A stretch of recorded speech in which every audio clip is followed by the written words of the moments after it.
What's up, family? Thank you guys for being here and welcome back to my channel. All my subscribers, mwah, thank you guys for subbing and commenting. I feel the love, and I just want to say thank you guys for allowing me to share my journey and advice and tips and all those other things. Yeah, on my channel I share my journey, and I'm also here to help other students. If you're new to my channel, my name is Amal and I talk about everything nursing. I'm a nursing major and I'm at the end of my journey where I am done with all the prerequisites and I have done my dues, and I'm starting the application process, making folders and applying to all these wonderful programs, doing my research, and I'm just basically waiting out until the application opens for my program.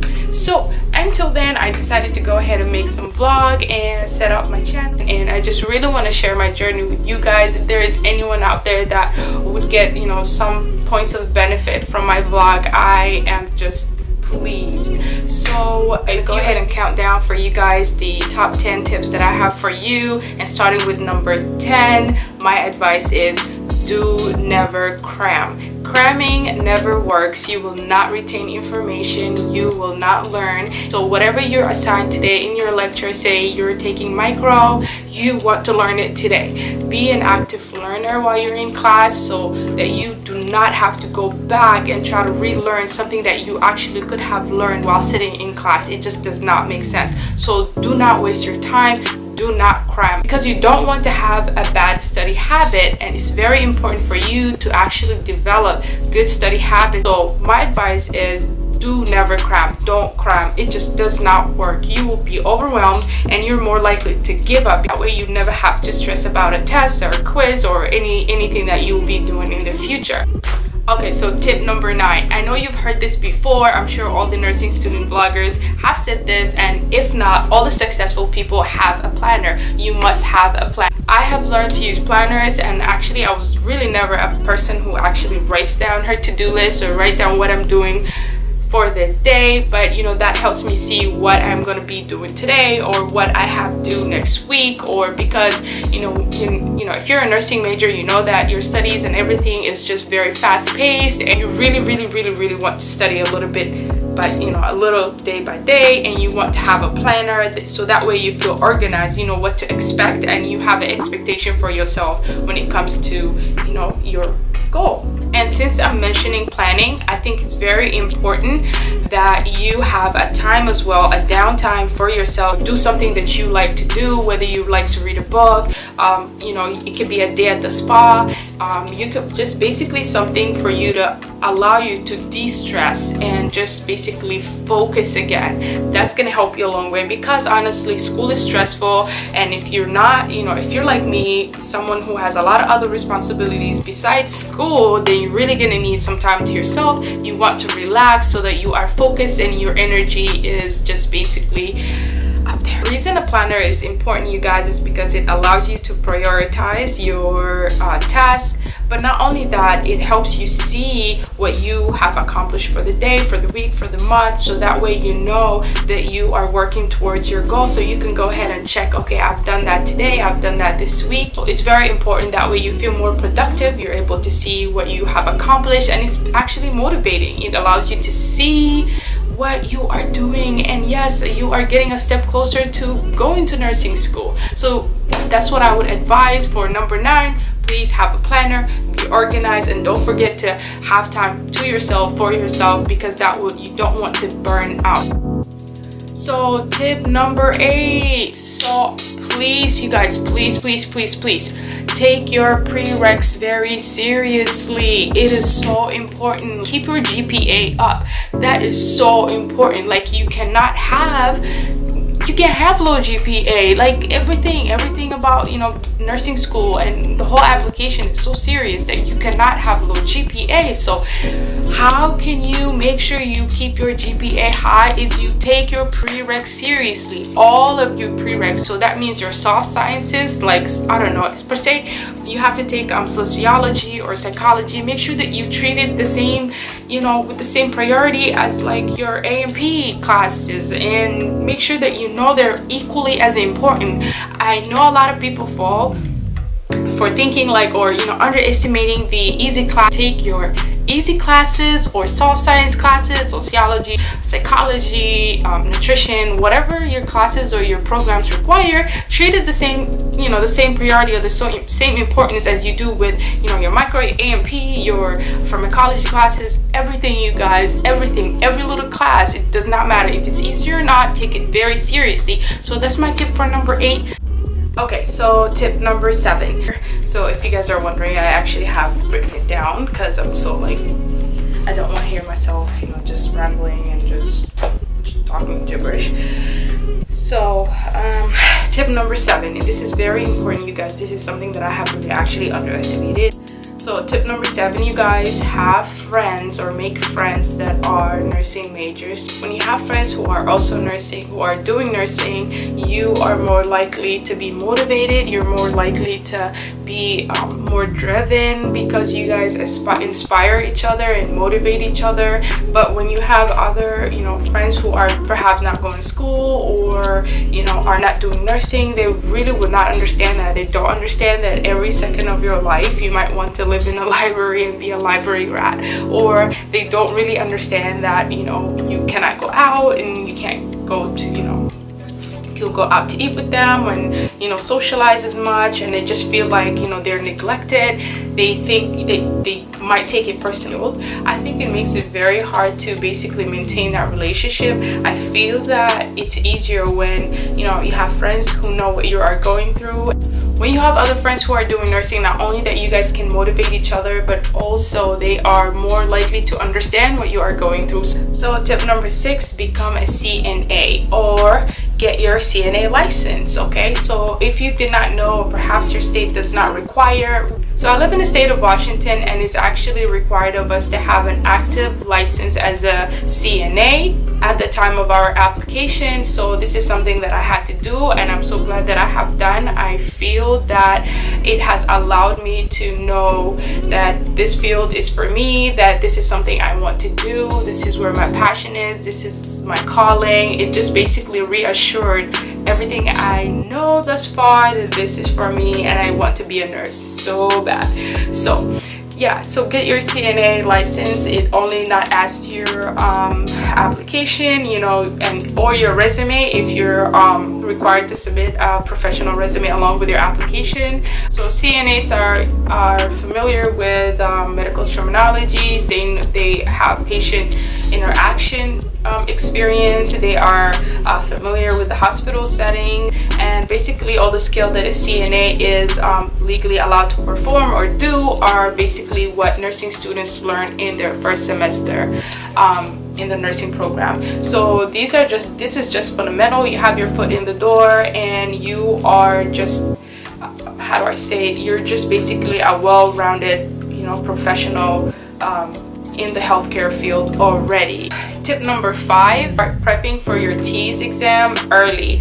Now every program has a different entrance exam or entrance test that they require. In my school, or the top 5 programs that I want to apply to, all require TEAS 6, and some programs, like a couple of the programs in my state, require HESI, and some require the Kaplan entrance exam. So find out what entrance exam your school requires, or the top 5 or top programs you want to apply to. Make sure that you start prepping early and see if your school does allow you to take it more than once, because some schools in my state allow you to take it twice every 18 months. So in the 18-month window, I can repeat it just once, if you know what I mean. Some schools only allow you to take the TEAS and only will require that you take it once, and you can only take it once every 2 years. It just really depends on the programs you're looking for. So just do your research and start prepping for your TEAS or entrance exams early, and take it very seriously. And I would actually advise that you do that, or you take your TEAS after you finish your A&P series. In the science section, it is anatomy and physiology heavy, so you Yes, you can take it before you actually have done your A&P, but I really would not advise it, because because you need to understand a lot of the processes, especially in physiology, because they focus on the organ system and how different organs relate or influence each other. And so you want to be well-rounded in your A&P and be done with that. So just wait it out. So tip number 4, I would say go to your nursing department advising counselor or nursing advisor. Okay, this is someone who's actually works with the nursing department. If not, they are faculty of the nursing program that you're trying to apply to, and not just like a general school advisor. You want to go to your nursing or nursing advisor, because sometimes application might change, they might require something different, or you might hear some different information from your peers, but in actuality this is they require something different. So you always you want to go to your nursing advisors, and if your school has like in my school they have a info seminar. So basically it's called like a nursing information session, and it's actually mandatory, kind of a meeting, or so it allows you to sit down with the nursing faculty and just basically plan out and see where you're at in your application process. That way you know that you have these things covered that they expect you to have. Sometimes for example, in my school, a lot of things like in the state of Washington, they are phasing out the LPN program. So a lot of the schools that used to offer the LPN degree no longer do offer the LPN degree. So in Washington state, they are phasing out the LPN programs, and what is happening is that they are going to require 80% of the nurses to have a BSN. So there will be no longer an LPN degree, if you know what I mean. So it is very important for you to go back to your program, keep going back to your nursing advisors and making sure that something has not changed. So tip number 3, I would advise you to make a folder for each program that you are trying to apply to, and in that folder, so in each folder or in each program's folder, you want to slip in a copy of your immunization, your official or unofficial transcript.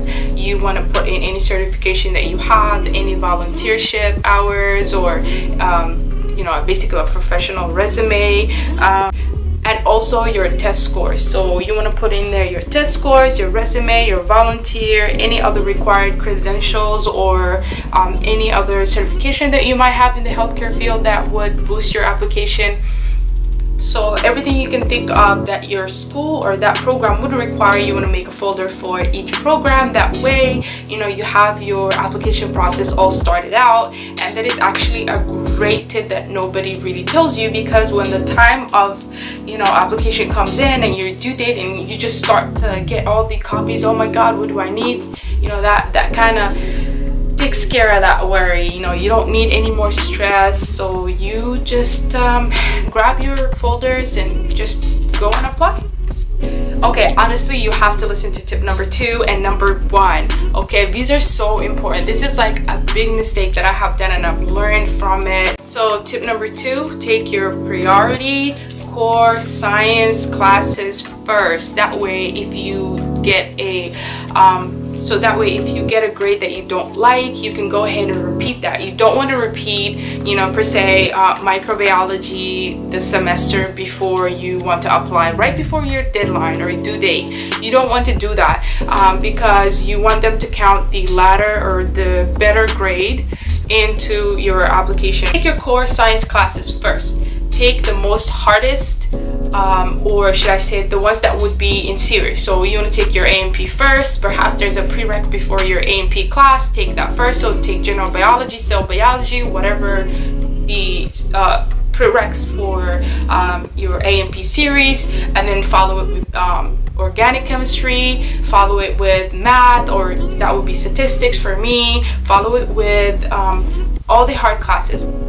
Tip number 1, take classes for your first, second, third school of choice first. So what you want to do is take those common prereqs first for school number 1 or second choice, for your first choice, second choice, and third choice.